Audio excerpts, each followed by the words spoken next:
The truth is sacred. Without it, liberty becomes hollow.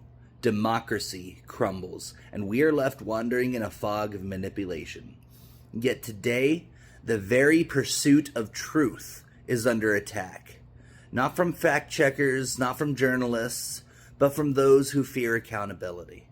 The billionaires buying the media, twisting narratives, and drowning reason in lies are the true enemies of liberty. Let's go back to the Enlightenment, the age of reason. Men and women of that time believed that truth was humanity's highest aspiration. To seek it, to question power, to dismantle lies. This was their revolution.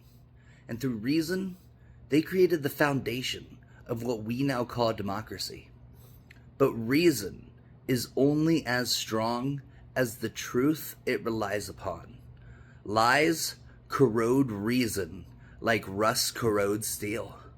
When disinformation runs unchecked, it robs us of our ability to think critically, to make informed decisions. Without truth, liberty becomes a farce. How can you exercise freedom when your choices are built on deception? You can't. That's exactly what those in power count on. The Enlightenment didn't just elevate truth, it demanded it.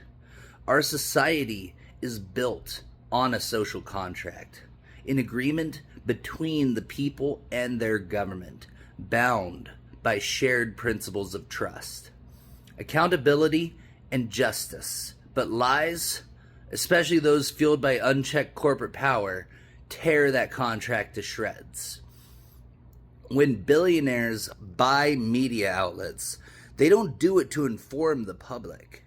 They do it to manipulate narratives, to bury dissent, to protect their interests. This isn't free speech. It's the death of it.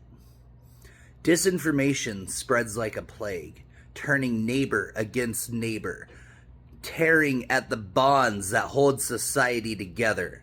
Without truth, there is no contract. Without the contract, there is no society. Fact-checking is not censorship.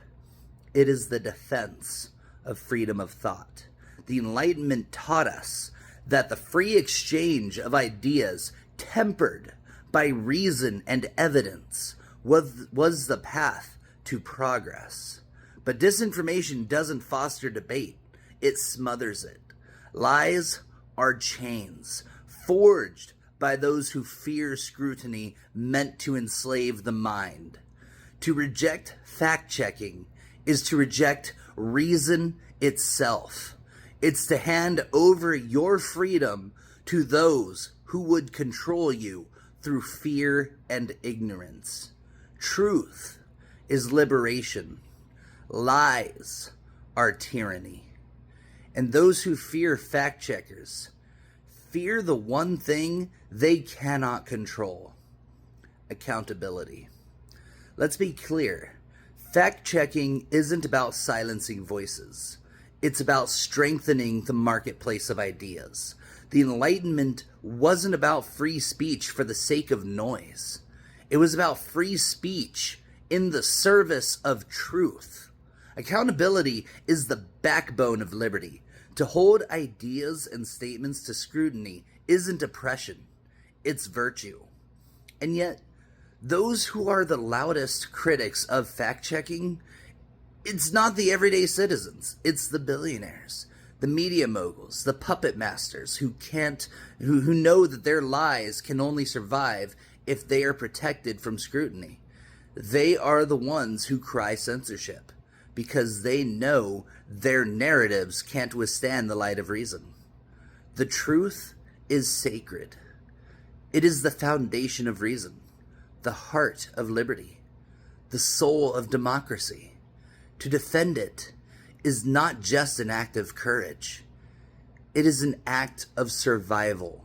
Journalists, independent fact-checkers, they are not the problem.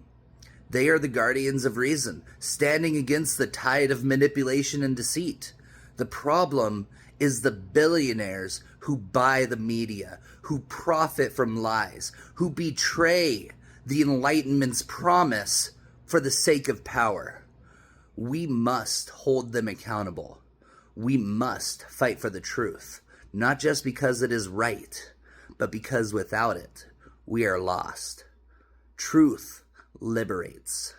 Lies enslave. Those who stand against fact-checking are not defending freedom. They are defending their chains. The question is, will we let them?